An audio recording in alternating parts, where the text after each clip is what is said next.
Welcome you guys to the map of the Handmaid's Tale. If you guys watch the show, definitely watch the show, but I'll give you a rundown about it. So it's basically about this country, Gilead. The sons of Jacob, an extremist Christian group, rose up, fought the American government in the Great Crusade, and took over most of the eastern territories. That's where their main political base was. The fertility crisis is what kicked it off. Fertility was very low, and births were very low. So the sons of Jacob rose up. They pushed into the western colonies, and they took over. Gilead, they have one of the most powerful militaries in North America. Countries fear them. But we have people who resist. We have the Vermontese Resistance Front. People in Vermont who want to stay, and they're fighting the hell out of Gilead right now. The Chicagoans, Chicago rebels, fighting the hell out of Gilead. That's one of the major battle zones for Gilead. And if you can capture that, you can take over Gilead, or if you can defend it, if you play the Chicagoans, you can do really well. They're also fighting Baptist rebels in the South. Like loyalist militias, but they believe strongly in the Lord Jesus, but they don't believe in the way Gilead does. Gilead is a totalitarian state who I can't say what they exactly do on YouTube, because I probably get a age restriction again, but they don't do very good stuff to women, But it's a great story. If you actually watch the show, it's very emotional. I've cried multiple times, but it's a very good show. We have the Floridian Republic, who is still fighting Gilead. Gilead is they're fighting them. They're pushing them hard. Gilead they're fighting 7 countries.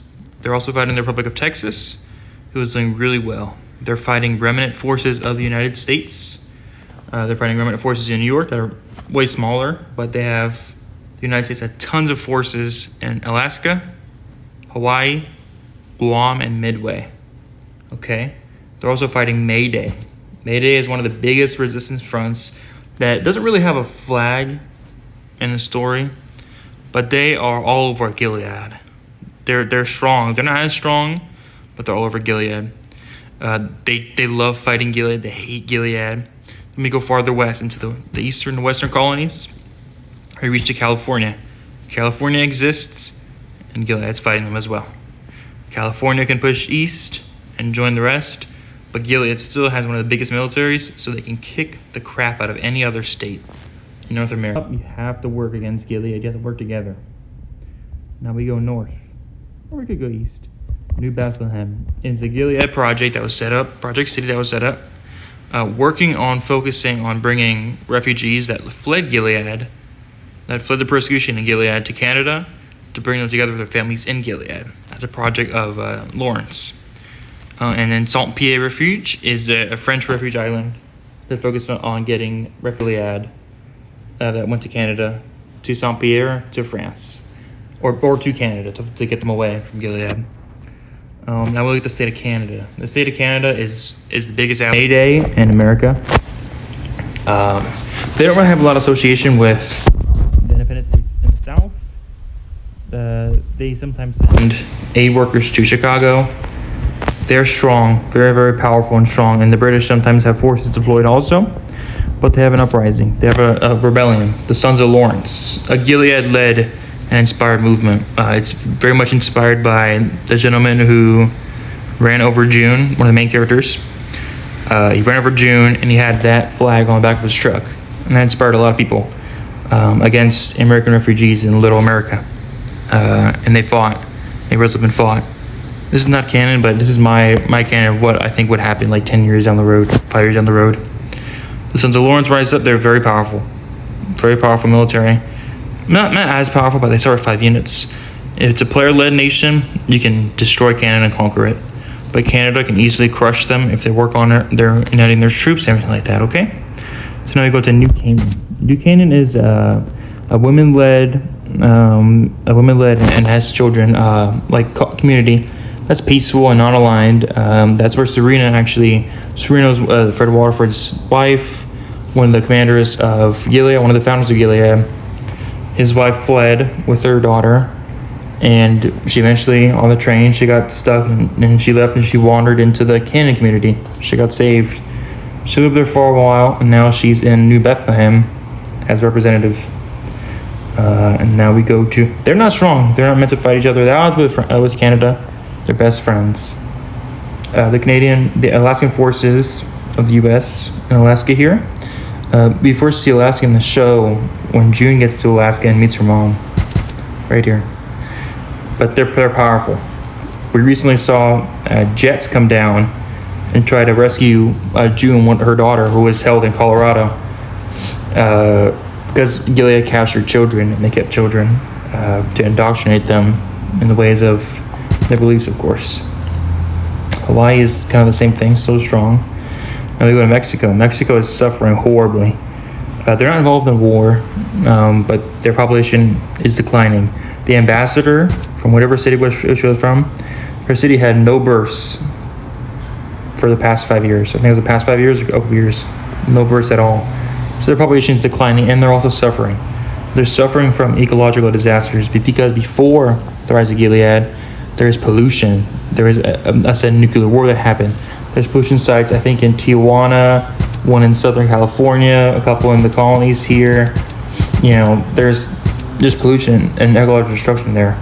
So they go farther south. So Mexico, their population is horrible. It's tiny. It's nothing.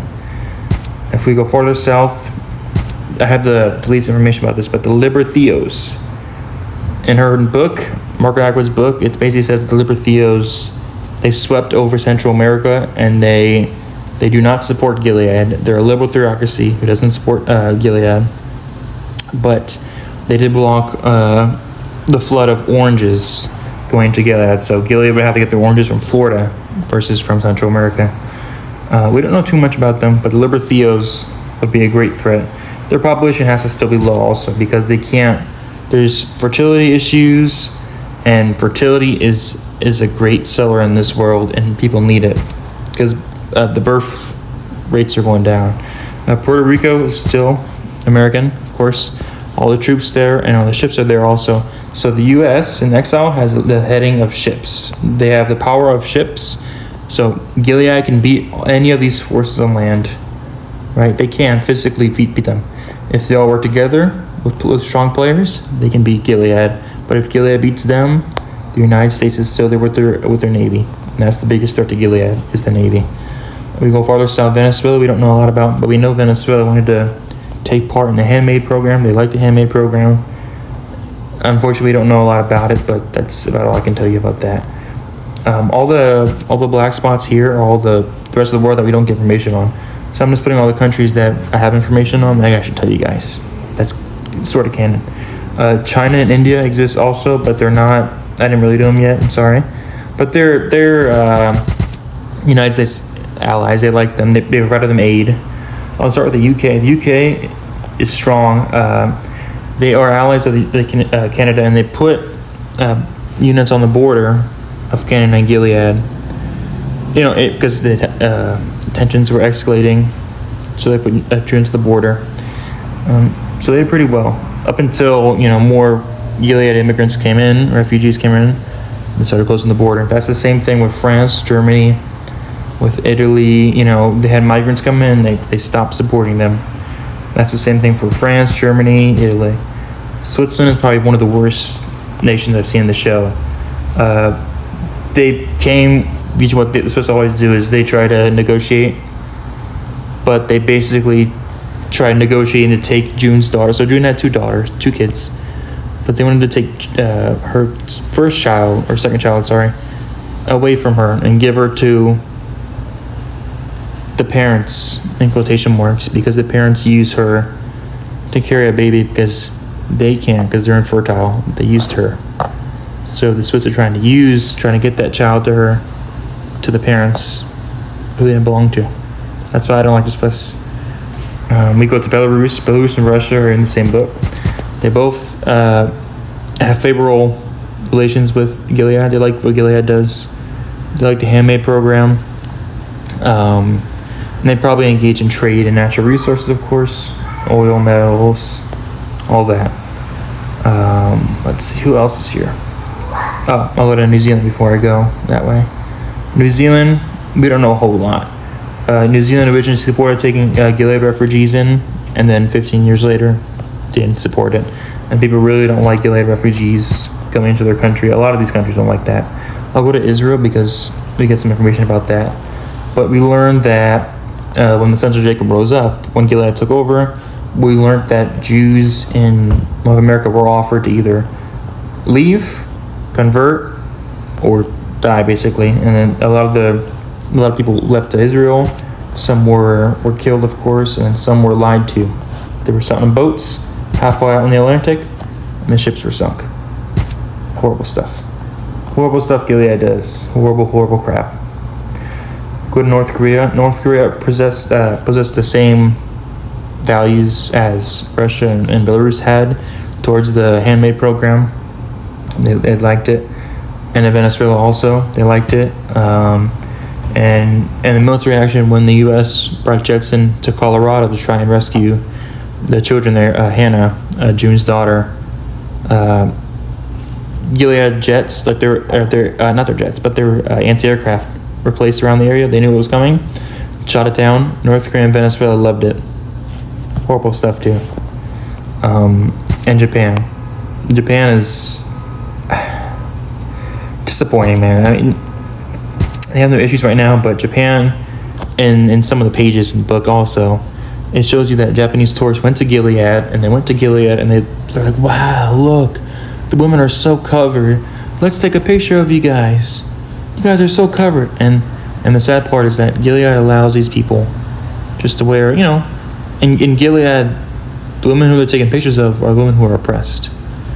And these Japanese people just come as tourists. They take pictures. Oh my God, it looks so beautiful. It looks so beautiful. And they go home. It's horrible. The Guam base is here in Midway. That still belongs to the U.S. The ships are the same. And the troops are there also. And that's what we have right now for canon information I can find around the world. But I'm trying my best. I did a lot today. I focused on working on making the troop counts fair.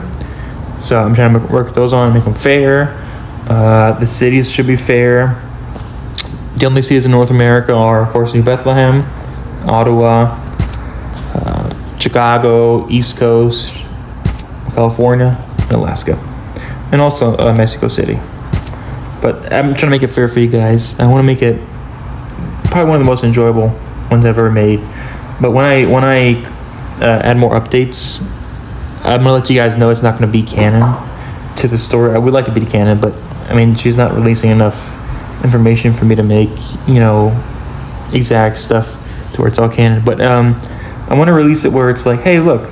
If, for example, we'll say, hey, look, this is happening in Russia, the Russia situation, and you guys can see it, in real time. I can post it for you guys, and I can explain to what's happening for you guys, and not just like, release this whole thing and then come back 5 months later with the full map done. That's kind of boring. I think that's kind of boring.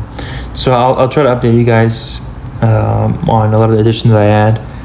And if you guys have any suggestions or commentary, or if you guys watch the show, please watch the show. It's a great show. Leave them in the comments. Hopefully I can answer them. I usually try to answer them, but I love any suggestions you guys have. I love the story. And I played Sons of Lawrence earlier, and I conquered Canada. All the mainland Canada, because they're getting to the islands. But the Sons of Lawrence is a pretty fun campaign if you can do it right. Playing Gilead is pretty fun. Playing Mayday is pretty fun. I haven't played California or US yet, but that has to be fun also. Any point, because once the first turn ends, I've seen it 4 or 5 times, all hell breaks loose in America. It's amazing. You see like a huge fighting break out. But I hope you guys enjoy this video, and I hope you guys can play it.